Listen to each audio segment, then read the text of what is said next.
김성회 참고인 앞으로 좀 나와주시겠어요? 네. 불편한 분이 거기 계시고요. 네.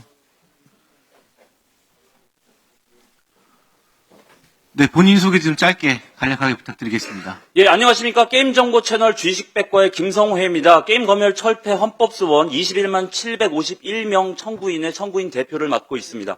네, 그 21만 명의 그 서명과 함께 게임산업진흥에 관해서 법률 제32조 제2항 2호에 대해서 헌법소원 청구하셨죠. 그 취지와 해당 조항 좀 말씀해 주십시오. 예, 범죄 폭력 선정성을 지나치게 묘사하여 모방범죄가 우려되면 차단할 수 있다. 그러니까 법조항 자체는 되게 간단한데요. 그 지나치게라는 문구가 지나치게 자의적으로 해석되고 있고 지나치게 모호하기 때문에 지나치게 문제가 되고 있습니다. 어린이 게임, 성인 게임 2년간 약 500여 종이 장르를 불문하고 한국에서만 차단을 당했습니다. 예, 그 차단 근거는 다 한 줄이었습니다. 모방범죄 우려. 그런데 제가 그 검열기관의 고위 간부님한테 여쭤봤어요. 도대체 기준이 뭐냐? 그랬더니 누가 봐도 딱 봐도 문제될 만한 것들을 차단하고 있다라고 말씀하시더라고요. 누가 봐도 딱 봐도의 그 누가가 누구냐? 2년 전 바로 이 자리에 그 검열기관의 수장님이 여기 국정감사 소환돼서 나오셨어요. 하시는 말씀이 게이머분들은 나를 원망할 것이다. 하지만 그 역겨운 게임을 그냥 좌시할 수 없다. 차단하겠다. 그러니까 이게 큰 비극이라고 생각하는데요. 일국의 문화 콘텐츠의 허용 범위가 그저 한 개인의 취향에 의해서 지금 규격화되고 좌지우지되고 있는 거예요. 거기 검열위원들은 녹음기가 켜져 있는 공식 검열회의 때 이런 말을 합니다. 사람이 바뀌면 원칙이 어떻든 규정이 어떻든 간에 그것은 그저 참고사항에 불과하다. 그러니까 스스로 그것이 기분에 따라 이루어지는 원님 재판이라고 이야기하는 거예요. 게임 제작자들은 검열회의 때 제발 그 깐깐한 검열위원님이 몸살 걸려서 출근하지 않게 해주세요라고 비는 방법밖에는 없어요.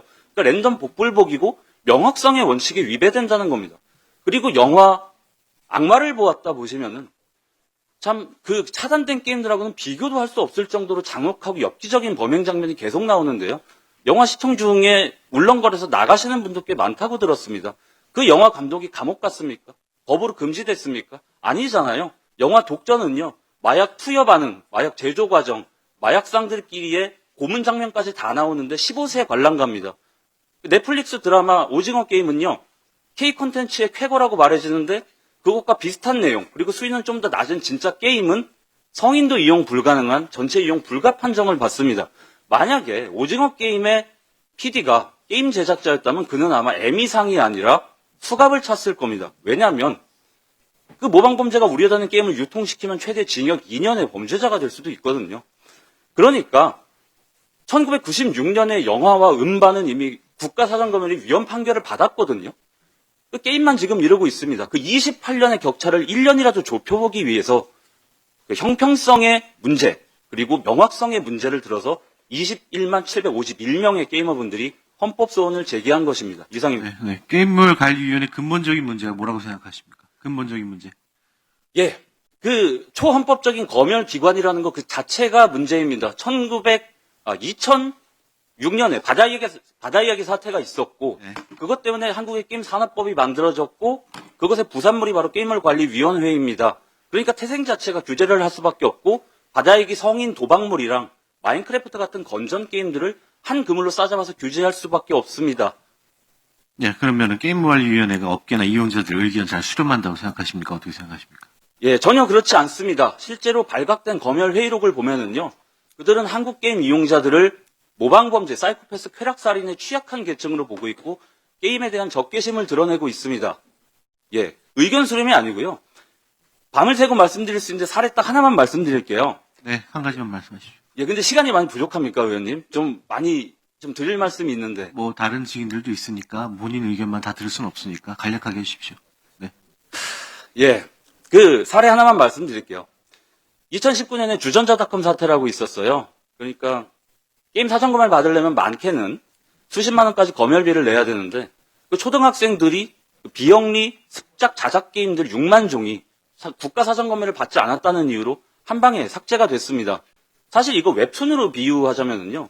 연습장에 초등학생이 만화를 그려갖고 학급 블로그에 올렸는데 그거를 국가 사전검열 받지 않았다고 전국에 학급 블로그 6만 개가 동시에 삭제된 거하고 똑같은 거거든요. 이게 국가 사전검열이 게임에만 남아있기 때문에 일어나는 일인데요. 근데 그 개관인은 이런 검열의 칼을 법대로 휘두른다고 얘기하지만 그렇지도 않습니다. 되게 선택적이에요. 인기 게임과 무명 게임에 대한 검열 기준이 판이하게 다릅니다. 그러니까 자기들이 욕먹을 만한 거, 인기 게임은 상당히 너그럽고 그렇지 않은 게임들에 대해서 검열 차단을 하면서 검열 실적을 채우고 있습니다.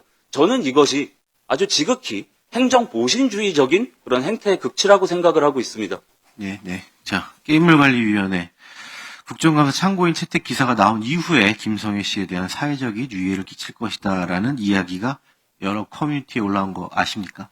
이게 뭐 관련한 내용들이 네. 많이 올라왔었죠. 예. 보셨고요. 이 얘기가 돌아다니는 이유는 뭐라고 생각합니까?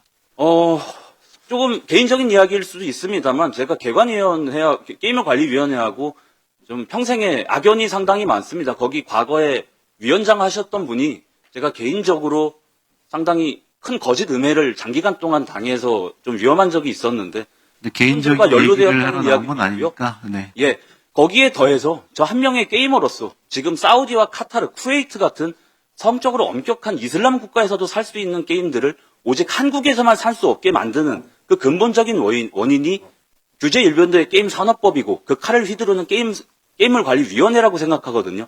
그렇기 때문에 저는 좋은 감정을 가질 수 없고 그것에 대해서 공감해 주시는 21만 명의 게이머분들이 같이 헌법소원에 참여하셨다고 생각합니다. 그런데 의원님, 사실 저희 게이머들이 게임 셧다운제 비롯해서 게임 질병화 시도 비롯해갖고 사실 그 국회로부터 그동안 많이 시달리고 살았거든요. 항상 법 만드실 때 누구 부르셨습니까? 의사, 목사, 그리고 학부모단체만 부르셨잖아요. 정작 당사자인 저희들은 뒷전에 빠져서 그저 계도와 계몽의 대상이었습니다. 지금 게임이 산업으로, 전자오락에서 산업으로 바뀐 다음에 지금 저희가 이용자로서 이 자리에 서기까지 20년이 넘는 세월이 필요했습니다. 그래서 이제 겨우 기회를 마련했다고 생각했는데 이렇게 좀 금방 끝나는 게 저희는 너무 억울해요. 20년 기다렸는데 2분이라도 시간 좀 더 주시면 안 되겠습니까? 네, 알겠습니다. 2분까지 제가 드릴 수는 없고, 조금 한 말씀만 더 해주세요. 짧게. 예, 그럼 마지막 한 말씀 드리고 끝내겠습니다.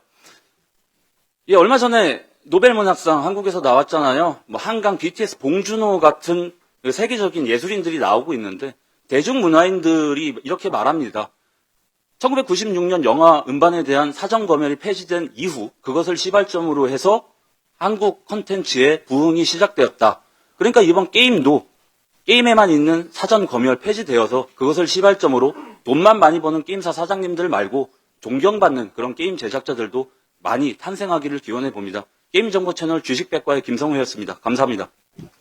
너무 본인 자랑하고 가시는 것 같은데, 다음부터는 그런 발언 좀 조심해 주십시오. 네, 들어가십시오. 네, 이상입니다. 네.